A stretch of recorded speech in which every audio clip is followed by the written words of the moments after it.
পর হঠাৎ করে আমার প্রাক্তন স্বামীর সাথে একটা শপিং মলে দেখা। আমি তো তাকে হঠাৎ দেখে চমকে গেলাম। আমি কাছে গিয়ে জিজ্ঞেস করলাম, "কেমন আছো?" সে বলল, "আছি, এই তো।" সে আমাকে জিজ্ঞেস করলো, "কেমন আছো?" আমি বললাম, "আমি ভালো আছি।" তাকে দেখে আমি কিছুটা অবাক হলাম। কারণ দীর্ঘ ১০ বছর আগে তাকে যেখানে ছেড়ে রেখে গিয়েছিলাম, সে সেখান থেকে একটু সামনে আগায়নি। আগের চেয়ে তার শরীর স্বাস্থ্য, চেহারা সবকিছুই খারাপ হয়ে গেছে। হয়তো নেশাও করে, এরকমটাই মনে হচ্ছিল তার চেহারা দেখে। সে বলল, "এখানে কেন এসেছো?" আমি বললাম, "কিছু কেনাকাটা করার ছিল।" "তুমি কেন এসেছো? এখানে কাজ করো নাকি কিছু কিনবা?" বলল, "না, কিছু কিনবও না, কাজও করি না। জাস্ট এমনি ঘুরতে আসছিলাম। ভালো লাগে না তাই।" আমি বললাম, "তোমার বউ বাচ্চা কেমন আছে?" সে বলল, "বিয়ে করেনি।" আর সে আমাকে জিজ্ঞেস করলো, এদিকে আমার কিন্তু একটা ৩ বছরের মেয়ের সাথে ছিল। সে জিজ্ঞেস করলো, "এটা তোমার মেয়ে নাকি?" আমি বললাম, "হ্যাঁ, এটাই আমার মেয়ে।"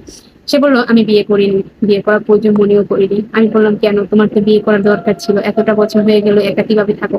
সে বলল, "সে নিয়ে তোমার ভাবতে হবে না। তুমি যখন ছেড়ে চলেই গেছো, আমাকে না নিয়ে ভাবলেই হবে।" আমি বললাম যে, "দোষ আমার ছিল না। আমি শুধু তোমাকে ছেড়ে চলে যাইনি। তোমার অবস্থা এতটাই খারাপ ছিল যে আমার মা-বাবা বাধ্য হয়েছিল তোমার কাছ থেকে আমাকে নিয়ে যাওয়ার জন্য।" সে বলল, "হ্যাঁ, সবটা জানি। তোমার আর নতুন করে বলতে হবে না। এক হাতে কখনো তালি বাজে না। তুমিও এর মধ্যেই শামিল ছিলে।" আমি বললাম, "তোমাকে এখন বোঝানোর মতো ক্ষমতা আমার নেই।" সে বলল, "কোনো দরকার নেই।" আমি বললাম, "তুমি তোমার শরীরের যত্ন নিও।" সে বলল, "তার আর দরকার হবে না।" আমি বললাম, "কেন?" বলল, "যার জন্য শরীরের যত্ন নিতাম, সুন্দর থাকতাম, সেই তো আজকে আমার জীবনে নেই। অন্য কারো হয়ে গেছে। এখন আর নিজে বেঁচে থাকলেই আছে, এটাই অনেক কিছু।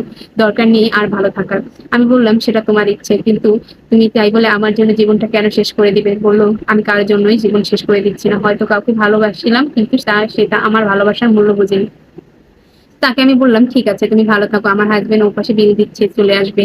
সে বলল, "হ্যাঁ, চলে যাবো। তবে একটা কথা ছিল তোমার কাছে। আচ্ছা বলো তো, টাকা বড় নাকি সম্মান বড়?" আমি বললাম, "সম্মান বড়।" কিন্তু সে বলল, "না, সম্মান কখনোই বড় হতে পারে না। তুমি জানো না, টাকাই বড়। কারণ টাকা যদি বড় না হতো তাহলে তুমি কখনো আমাকে ছেড়ে চলে যেতে না। আচ্ছা, ভালো থেকো।" এ কথাটাই সে বলে ওই স্থান ত্যাগ করলো। আমি তার দিকে তাকিয়ে রইলাম। আমি ভাবলাম, হ্যাঁ, আসলেই তো আমি তো টাকার জন্যই তাকে ছেড়ে গিয়েছি।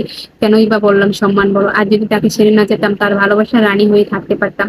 আজ হয়তো আমার স্বামীর অনেক টাকা আছে, কিন্তু আমি তার কাছ থেকে সেরকম ভালোবাসা পাইনি, মূল্য পাই না, অবহেলা পাই, কষ্ট পাই, দুঃখ পাই, যেগুলো বলার মতো না, আমার কেউ নেই। কারণ আমি এই পথটা নিজেই বেছে নিয়েছি। হয়তো মানুষটা আমাকে অনেক ভালোবাসতো। বর্তমানে প্রেম ভালোবাসা ঠিক এরকমেরই।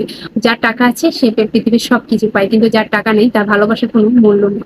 এটা শুধুই একটা কাল্পনিক কাহিনী এবং একটা আপুর ওয়ালেট থেকে নেওয়া। সবাইকে ধন্যবাদ।